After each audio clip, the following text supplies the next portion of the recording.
Hello and welcome back to All About Russia. My name's Andrew and today we're going to be looking at one of the most famous people from the Caucasus, the Adyghe. As this topic is quite frankly incredibly complex, I've teamed up with Vitaly from Ethnographia, who's here to help explain and work with me on this video. Throughout this video, I'll be using the words Adyghe and Circassian interchangeably. Why? Because they're basically the same thing. The name these peoples call themselves is Adyghe. It's a national name, own name of people. And the Circassians, the second name of these peoples, are external name, which are used mainly by other nations which are neighboring for Adyghe people. Name Adyghe has two potential origins. First one tells that A and Adyghe are two parts which mean peoples of the tongue. The A is an ancient prefix indicating belonging, which is still seen in the, for example, Adyghe language, which are more conservative, with some worshipping an ancient form of religion of the Northwest Caucasus. The second version of Adyghe name origin means seashore people or coastal people. This comes from the fact that Circassians lived most of their history between Laba River on the east and the seashore of Black Sea and Azov Seas from the west. So where does the word Cherkesy or Cherkess comes from? In Russian, the Circassians are known as Cherkess. This name comes from the Old Turkic language introduced to the Russians by Turkic elements of the Mongol hordes and means literally the man who cuts the road. This title was used for many nations of the Caucasus region and was used in particular by the Ottoman Empire, Ottoman Turks, as they advanced on the region, who called them Cherkesy. However, in Turkish, Cherkesy was spelled with a ch, which if you don't know Turkish, looks an awfully lot like a C. So, when the British started to talk about the Cherkesy and seeing it written down, Cherkesy became Circassian, and in English became Circassian. Thank you for clearing that up, Vitaly. But hang on, did you say 12 tribes? Yes. Historically, the Circassian people, the Adyghe, were split into 12 different tribes, indicated today on the official Circassian green flag as stars. Through devastating wars and invasions, some tribes were forced from their mountain homes, whilst others were destroyed completely. And today, of the 12 Circassian tribes, only 5 still officially reside in Russia. Today, others are represented only by dozens of families, and most of them are represented outside Russia, in the world, mostly in Turkey. Thank you again, Vitaly. Whilst all of these groups are Adyghe, we will be looking in this video at the modern or West Adyghe. The West Adyghe can primarily be found in the Republic of Adyghe. However, they can also be found in Krasnodar Krai, Moscow and the Moscow Oblast, in the Kabardino-Balkaria Republic, in the Karachayevo-Cherkessia Republic, and in the Rostov Oblast. Outside of Russia, considerable communities exist in Turkey, Syria, Jordan, Israel, Iraq, Saudi Arabia, Egypt, Germany, Australia, and the United States. The Adyghe have their own language called Adyghean. It is in the Circassian branch of the Northwest Caucasian languages family tree, and it is largely intelligible with the other language in the Circassian language family tree, Kabardian. This is so much so that some people consider Adyghian and Kabardian to be dialects of the same language. These people consider Adyghian to simply be West Circassian. What makes matters more complicated is the fact that West Circassian, or the Adyghe language, can be broken down into 6 dialects, those falling into 2 separate camps, those of the Black Sea coast and those of the Kuban River. The main dialect used in reading and writing is a Ternigori dialect, but it is by no means the only one used. Indeed, some dialects of Adyghe still exist and are spoken but only exclusively outside of the historic Circassian regions, such as the Abtsak dialect spoken among Circassian communities in Syria and Israel. However, there is little chance of the Circassian languages dying out, as communities, both within the Circassian republics and abroad, fund schools to teach their children how to read, write and speak Circassian. For those of you who are interested, West Circassian or Adyghe sounds a little like this. شبشي حاشوني برما فهم قد زيخا خوش آخر زفت حسجين متفا حزر ستوديوم أوفشيز رارونا رقوقليس باوبليم زيقو قد اشتكا مناشخا آخر تشيجون. The flag of the Adyghe is the same as that of the Republic of Adyghe, a green background of 12 stars representing the 12 Circassian tribes, and 3 crossed arrows representing peace, although some claim it represents the 3 aristocratic Adyghean tribes. The flag was designed by David Urquhart in 1830, who, if you watched our Republic of Adyghe episode, will remember was a Scotsman, not a Circassian. The reason he created this flag was to drum up support abroad for the Circassians in Circassia, who were at that time fighting the invading Russians. As was the reasoning of the time, proper civilized people needed a proper civilized flag, and once this flag was established, more funds and donations came in from French, British and Turkish sources. David Urquhart eventually got in a lot of trouble over creating this flag for the Circassian cause, and was eventually recalled back to London from his diplomatic post in Istanbul. Interestingly, there was a story that he did not make this flag alone, and was actually largely helped by a Circassian called Sefer Bezanoko, who was living in Istanbul at the time. Our first mention of the Adyghe comes from the 6th century BC, from Greek sources on the Black Sea coast, who referred to them as Mayots.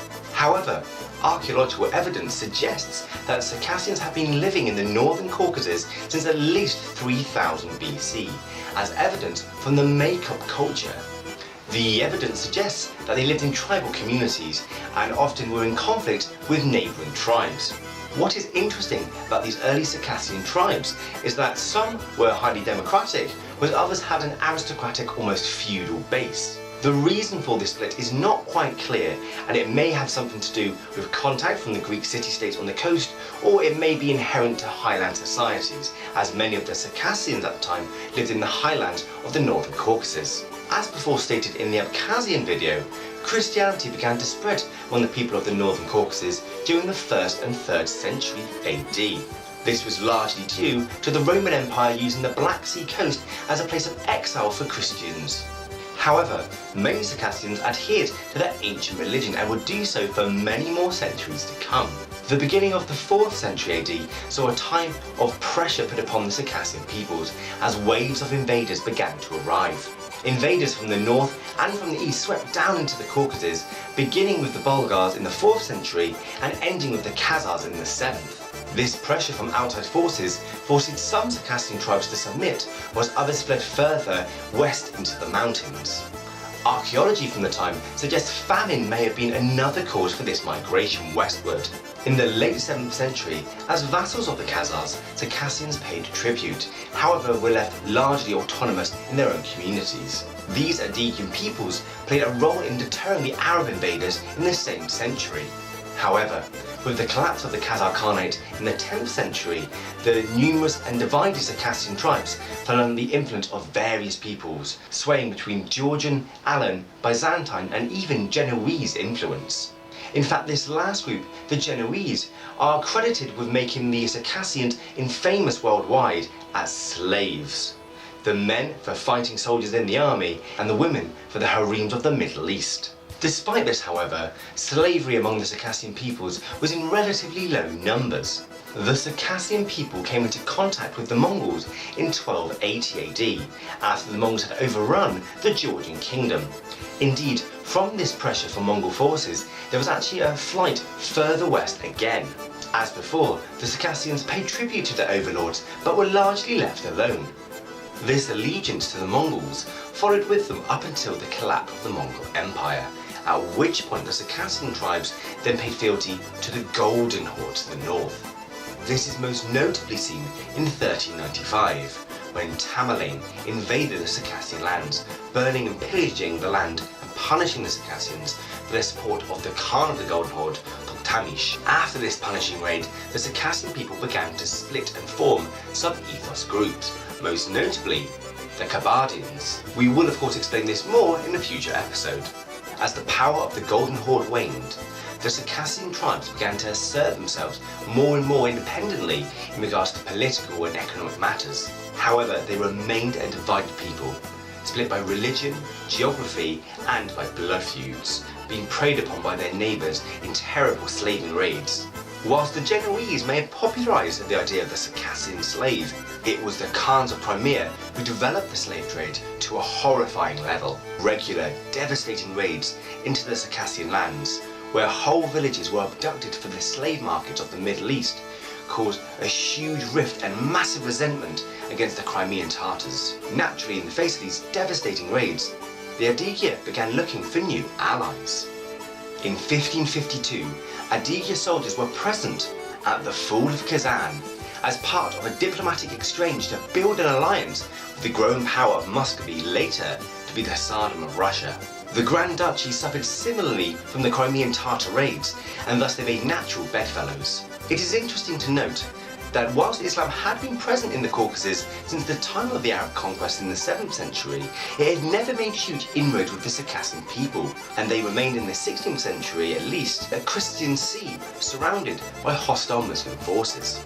The Turkish Ottomans had taken over the Khanate of Crimea at the end of the 15th century, and in 1570 began a wave of missionaries to try and convert Circassians to the Islamic faith. Thus, the first inroads of Islam began among the Circassian people. But it's interesting to note that at least in the 16th century, there were three prominent religions among the Circassians: Christianity, Islam, and their millennia-old native faith. The religious denominations of the Circassians at this time varied from tribe to tribe and were often influenced by the ruling elite. The end of the 16th century saw not only a huge religious change among the Adyghe, but also a change in the manner of warfare. Firearms, captured from Ottoman, Crimean, or even Persian forces, were used by great effect by the mountain-dwelling Adyghe. Perhaps the most powerful effect of this was seen in 1708, when a 20,000-strong Crimean army under Khan Gaplan Garai moved into Circassian lands to punish the Circassians for not sending tribute. This army was completely annihilated with the use of firearms by the mountain-dwelling Circassian people. This brought the tragedy that was the Circassian slave trade to a grinding halt. Firearms, however, were still used to settle internal disputes and blood feuds between one tribe and another. There is no official date for when the fighting started, but it is believed that Russian forces hundreds of miles away from good supply lines, as well as Cossack villages forced to settle the new land, started attacking the Circassian villages, raiding them for necessary supplies. This in turn resulted in a tit-for-tat raiding from the Circassians to the Cossacks, Cossacks to the Circassians, which spiraled and spiraled into a long and bloody guerrilla war. Raids of Circassian villages returned by raids on stanitsas, punitive burning of Circassian villages returned by constant attacks day and night on moving columns of Russian troops throughout the mountains. Throughout the 18th and 19th century, Russian forces were moving to control the entire Caucasus, from Azerbaijan in the east to Circassia in the west. As the Orthodox Russians moved into Adyghe villages with increasing brutality, there were calls for unity among the Circassians and amongst the Muslims for a holy war, jihad. This was problematic, as while some tribes of the Abkhazs agreed with Shamel's message for a Caucasian jihad, other tribes would not even let his envoys into the villages to speak. Despite most Circassians having converted to Islam in the 19th century, many rejected the call of arms for a jihad by Imam Shamil against the Russian forces. Instead, they operated independently, separately, providing sporadic defense and opposition to the encroaching Russian forces. Circassian unity remained a distant thing, and despite there being attempts to unite the Circassians, most notably by the Uzbeks, nothing was achieved. The separate Circassian tribes sent envoys to try and woo the great powers at the time, some speaking to Great Britain, others to France, or some tribes appealing to the Ottomans. Naturally, each tribe got a different and thus mixed response.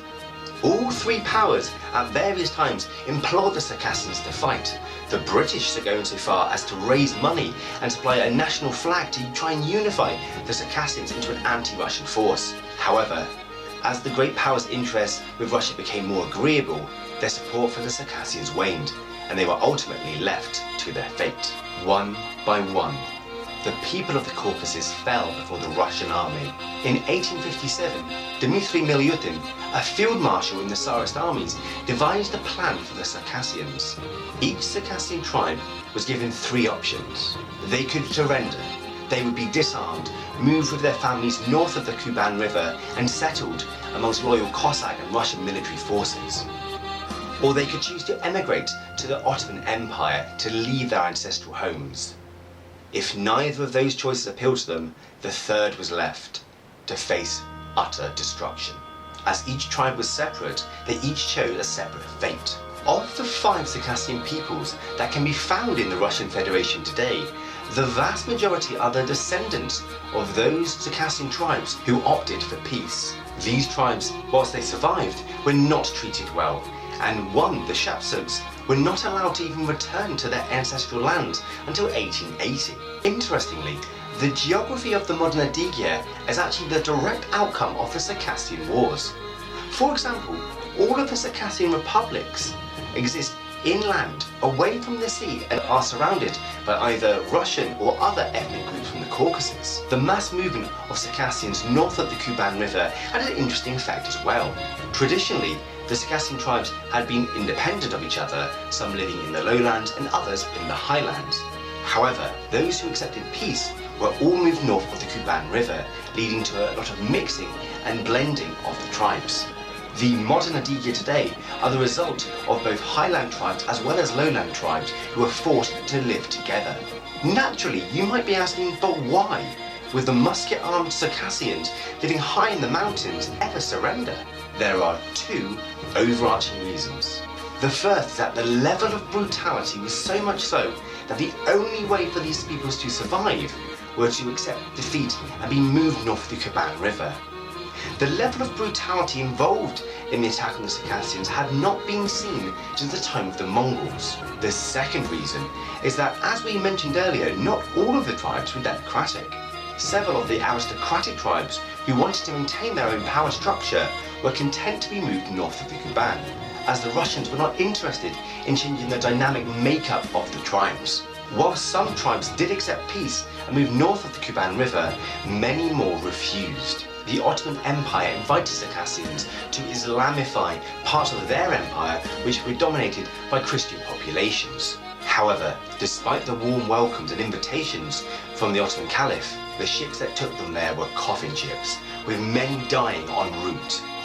Those who survived found the villages they were meant to move to completely unprepared, or worse, occupied. Once in the empire, the Ottoman support was limited.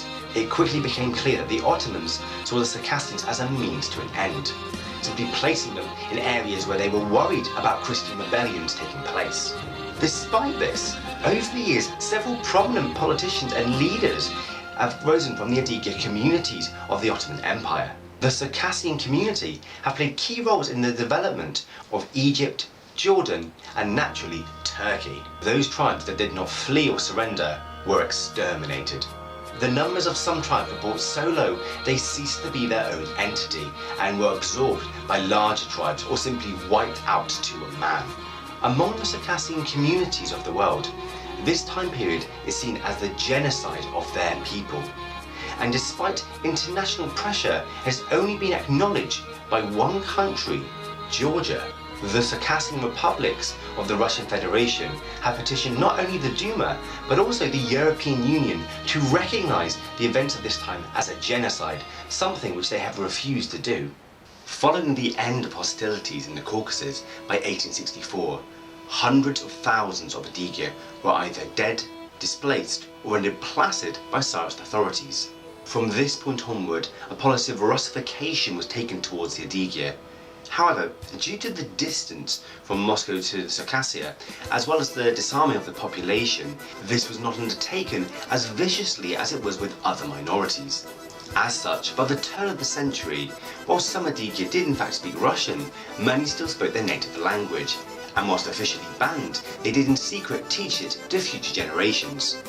With the start of the First World War, most Adyghe were actually quite apathetic towards the struggle, whilst those in positions of leadership were quick to show their support for the Tsarist armies. Circassians were not conscripted into the army, possibly seen as a potential liability in the face of Ottoman troops. However, the remnant of the Circassian nobility, who were now largely officers in the Tsarist armies, did play a large role and helped form the Wild Division, a group of Caucasian ethnic groups who served under the Tsar. In fact, this group would later go on to serve under white forces after the Bolshevik Revolution.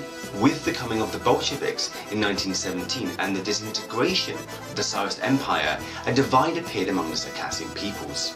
The Adyghe were split between supporting the Mountain Republic of the North Caucasus, a Muslim-led coalition of Caucasian peoples, or white forces based north of the Kuban River. Fighting flared up between the two sides almost immediately, and many Circassians lost their lives. Eventually, Soviet forces to the north beat both the white forces as well as the Mountain Republic, and incorporated the Circassians into the Soviet Union. Yet this was not necessarily a bad thing. As was the Bolshevik policy for national minorities from the Tsarist Empire, the Circassians were actually given their own republic, with the space to practice their own land and culture in coexistence with communist philosophies, of course. This investment and inclusion of the Circassian peoples into the wider Soviet Union had several benefits for the Circassians. Levels of education and life expectancy also rose, as Circassians were included into the wider Soviet Union, allowed to enter new fields and new industries across the breadth of their empire. However, this arrangement was not entirely all sunshine and roses. In reality, collectivization and propaganda led to the suppression of the Circassian or Adyghe identity in lieu of a new one, the Soviet citizen. The replacement of their national identity with a new Soviet one worked remarkably well. So much so that Circassians were not seen as a danger when Joseph Stalin came to power. In comparison to other groups such as the Chechens, Stalin allowed the Circassians to stay in their native land, seeing them as dependable and loyal Soviet subjects. During the Second World War, huge numbers of Circassians joined the Red Army and helped work in the factories and fields to support the war effort. The fact Nazi troops landed in Circassia at this time made the struggle personal for many people, if it had not been so already. After the war, the Adyghe remained an integral people of the Soviet Union right up until the 1980s. With the general thaw that followed the introduction of glasnost during the late 1980s, a new revived interest in the idea of a Circassian or Adyghe identity emerged. This interest developed into an understanding of Circassian history, culture, and even a revival of their millennia-old ancient faith. Yet, despite this rediscovery of their separate past, many Adyghe felt part of the Soviet Union and stayed within the Russian Federation after its fall. Today, the Adyghe can be found across the Russian Federation, with large populations abroad as well. With the rise of the internet and the modern internet connectedness of globalization, there have been demands by Circassians living abroad to return to their ancient native land.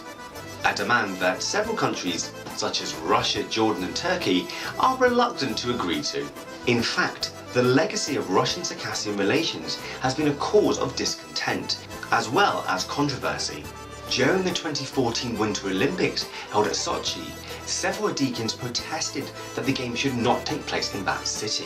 Sochi had historically been the capital of a fleeting Circassian union in the last days of the Caucasian War, and was actually the site of one of the very last battles between the Russians and Circassians. When compounded with the fact that no Soviet or Russian government had acknowledged the genocide that took place, many Adyghens felt it was inappropriate to hold the Winter Olympics on a gravesite of their ancestors.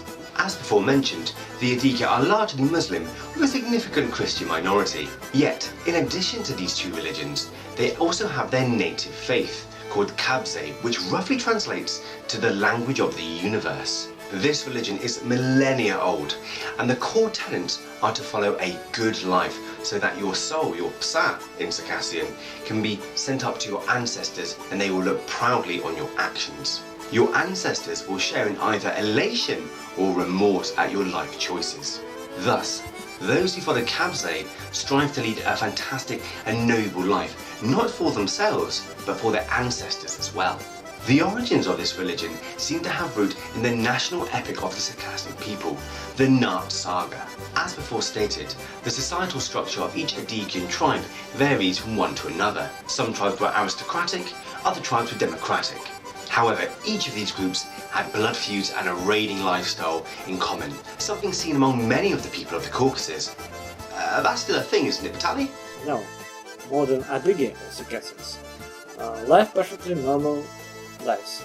We don't keep blood feuds, and the only thing we might raid would be food from the fridge.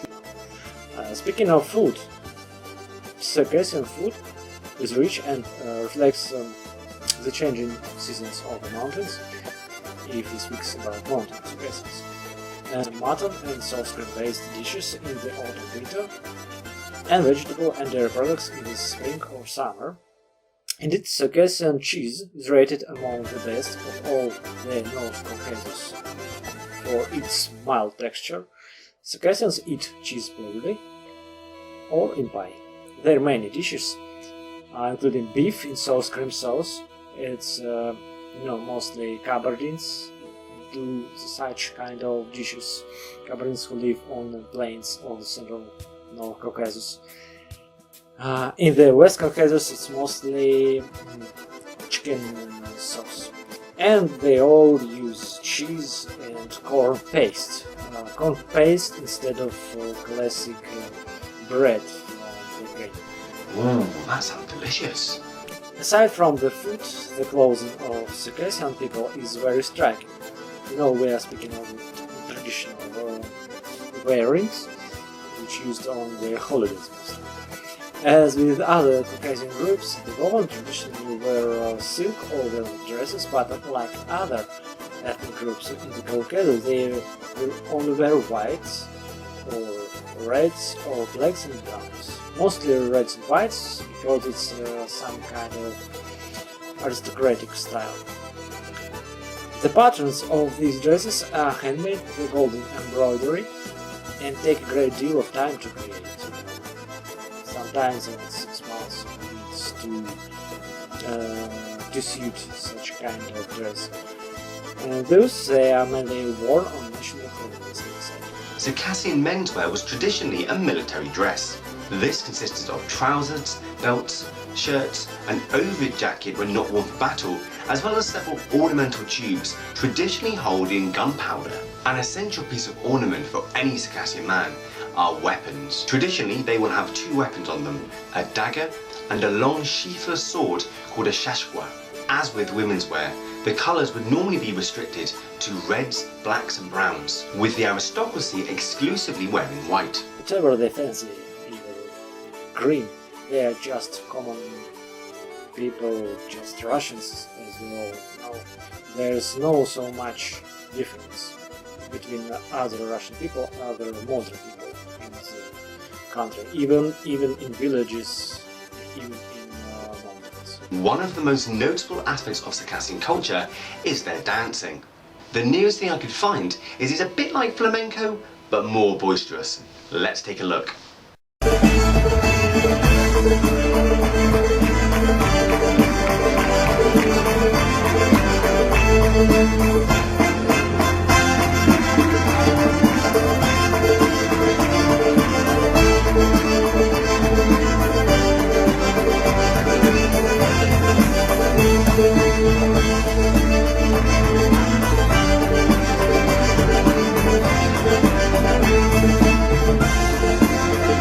To conclude, the Adyghe are one of the most vibrant and striking people of the Caucasus, with a fascinating culture and enthralling history. I would like to say a big thank you to Vitaly, who's helped me out loads on this video. If you would like to check out his channel, Ethographia, please check out the link down below. My name's Andrew and thank you for watching. Up next are the Adyghe. Baka!